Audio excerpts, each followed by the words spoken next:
মৰমৰ ছাত্ৰ ছাত্ৰীসকল, তোমালোকক মই মোৰ চেনেলটোলৈ স্বাগতম জনাইছোঁ।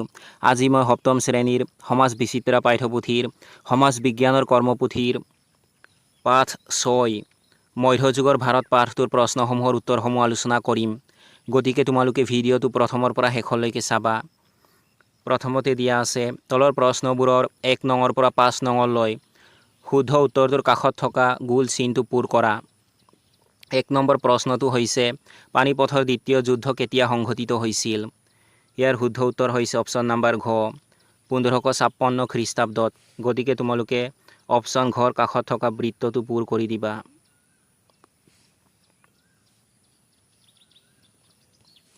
দুই নম্বৰ প্ৰশ্নটো হৈছে অসমৰ কোনগৰাকী ৰজাই বখতিয়াৰ খিলজীক পৰাস্ত কৰিছিল? ইয়াৰ শুদ্ধ উত্তৰ হৈছে অপশ্যন নম্বৰ গ পৃথু। গতিকে তোমালোকে অপশ্যন গৰ কাষত থকা বৃত্তটো পূৰ কৰি দিবা।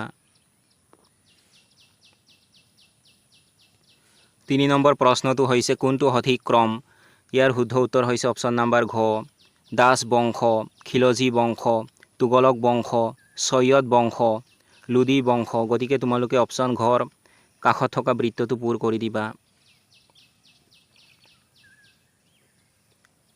4 নম্বৰ প্ৰশ্নটো হৈছে উক্তি মহম্মদ বিন তুগলকক জ্ঞানী মূৰ্খ ৰজা বুলি জনা যায়। যুক্তি তেওঁৰ আঁচনিবোৰ বাস্তৱ পৰিকল্পনাৰ অভাৱত বিফল হৈছিল। ইয়াৰ শুদ্ধ উত্তৰ হৈছে অপশ্যন নম্বৰ গ উক্তি আৰু যুক্তি দুয়োটাই শুদ্ধ। যুক্তিটো উক্তিৰ ব্যাখ্যা। গতিকে তোমালোকে অপশ্যন গৰ কাষত থকা বৃত্তটো পূৰ কৰি দিবা।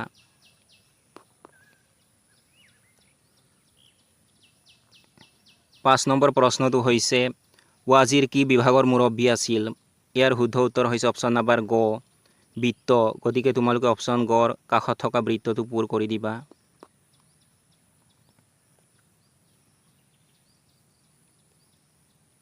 6 নম্বৰত দিয়া আছে ক অংশৰ লগত খ অংশ মিলোৱা। ক অংশত প্ৰথমতে দিয়া আছে দাস বংশ। এইটো তোমালোকে খ অংশত দিয়া কুতুবুদ্দিন আইবাক এইটোৰ লগত মিলাই দিবা। তাৰ পাছত ক অংশত দিয়া আছে খিলজী বংশ। এইটো তোমালোকে খ অংশত দিয়া ফিৰোজ শ্বাহ খিলজী এইটোৰ লগত মিলাই দিবা। ক অংশত দিয়া আছে তুগলক বংশ। এইটো তোমালোকে খ অংশত দিয়া গিয়াছুদ্দিন তুগলক এইটোৰ লগত মিলাই দিবা। তাৰ পাছত ক অংশত দিয়া আছে লোদী বংশ। এইটো তোমালোকে খ অংশত দিয়া বাহালুল লোদী এইটোৰ লগত মিলাই দিবা। তাৰ পাছত ক অংশত দিয়া আছে ছৈয়দ বংশ। এইটো তোমালোকে খ অংশত দিয়া খিজিৰ খাঁ এইটোৰ লগত মিলাই দিবা। তাৰ পাছত ক অংশত দিয়া আছে মোগল। এইটো তোমালোকে খ অংশত দিয়া বাবৰ এইটোৰ লগত মিলাই দিবা।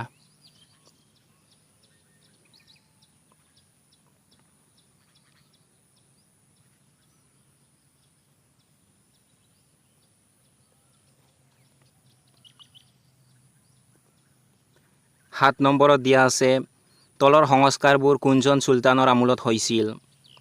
তোমালোকক এইফালে সংস্কাৰ দিয়া আছে আৰু এইফালে তোমালোকে চুলতানৰ নাম লিখিব লাগে। মই ইতিমধ্যে তোমালোকক চুলতানৰ নামসমূহ লিখি দিছোঁ। ক নম্বৰত দিয়া আছে দিৱান ই আৰ্ছ নামৰ সামৰিক বিভাগ গঠন। এইফালে তোমালোকে লিখিবা গিয়াছুদ্দিন বলবন। খ নম্বৰত দিয়া আছে বজাৰ ব্যৱস্থাৰ সংস্কাৰ। এইফালে তোমালোকে লিখিবা আলাউদ্দিন খিলজী। গ নম্বৰত দিয়া আছে স্থায়ী সৈন্যবাহিনী গঠন। এইফালে তোমালোকে লিখিবা ইলতুৎমিছ। ঘ নম্বৰত দিয়া আছে তাম আৰু পিতলৰ মুদ্ৰাৰ প্ৰচলন। এইফালে তোমালোকে লিখিবা মহম্মদ বিন তুগলক। ঙ নম্বৰত দিয়া আছে বিনামূলীয়া চিকিৎসা সেৱা। এইফালে তোমালোকে লিখিবা ফিৰোজ শ্বাহ তুগলক। প্ৰথম 6 নম্বৰত দিয়া আছে সুৰাক সেৱন আৰু বিক্ৰীত নিষেধাজ্ঞা। এইফালে তোমালোকে লিখিবা আলাউদ্দিন খিলজী।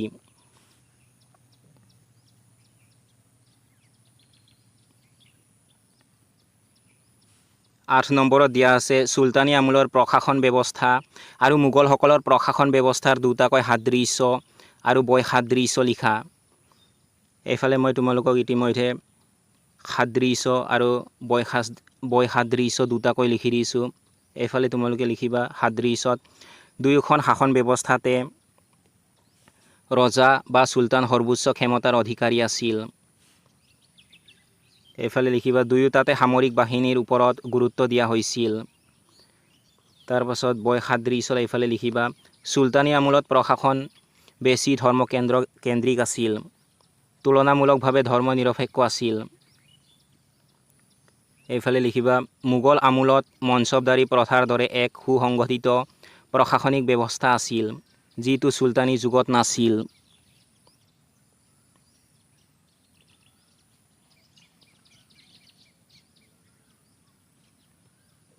ন নম্বৰত দিয়া আছে চিত্ৰৰ স্থাপত্যবোৰ চিনাক্ত কৰি খালী ঠাইত নামবোৰ লগতে কোনটো ৰাজবংশত শাসনকালত স্থাপত্যবোৰ নিৰ্মিত হৈছিল লিখা। প্ৰথম চিত্ৰত দিয়া স্থাপত্যৰ নাম হৈছে তোমালোকে লিখিবা। এইফালে মই ইতিমধ্যে তোমালোকক স্থাপত্যৰ নাম আৰু ৰাজবংশৰ নাম লিখি দিছোঁ। স্থাপত্যৰ নাম বেগম শ্বাহী মছজিদ। ৰাজবংশৰ নাম লিখিবা মোগল ৰাজবংশ। এই স্থাপত্যটো মোগল সম্ৰাট জাহাংগীৰে নিৰ্মাণ কৰাইছিল। এইফালে মই তোমালোকক ব্ৰেকেটৰ ভিতৰত ৰজা বা শাসকৰ নাম লিখি দিছোঁ, কোনজন শাসকৰ দিনত এই স্থাপত্যবোৰ নিৰ্মাণ কৰা হৈছিল সেইবোৰ মই তোমালোকক ব্ৰেকেটৰ ভিতৰত লিখি দিছোঁ, তোমালোকে এইখিনি চাই লিখি ল'বা। তাৰপাছত এই চিত্ৰত দিয়া স্থাপত্যটোৰ নাম হৈছে তোমালোকে লিখিবা ফতেহপুৰ চিক্ৰী। ৰাজবংশৰ নাম হৈছে মোগল ৰাজবংশ আৰু এই স্থাপত্যটো আকবৰৰ দিনত নিৰ্মাণ কৰা হৈছিল। তাৰপাছত এই ছবিত দিয়া স্থাপত্যটোৰ নাম হৈছে তোমালোকে লিখিবা শ্বেৰ শ্বাহ চুৰীৰ সমাধি।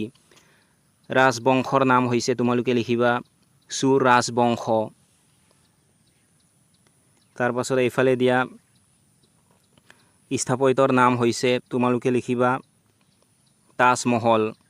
ৰাজবংশ লিখিবা তোমালোকে মোগল ৰাজবংশ আৰু ব্ৰেকেটৰ ভিতৰত মই তোমালোকক সম্ৰাটজনৰ নাম লিখি দিছোঁ, তোমালোকে এইখিনি চাই লিখি ল'বা।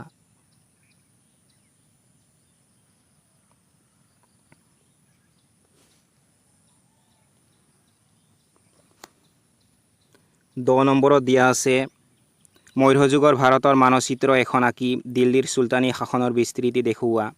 মই তোমালোকক ইয়াত মধ্যযুগৰ ভাৰতৰ এখন মানচিত্ৰ দি দিছোঁ। ইয়াত দিল্লীৰ চুলতানী শাসনৰ বিস্তৃতি দেখুওৱা হৈছে, তোমালোকে এইখিনি চাই আঁকি ল'বা।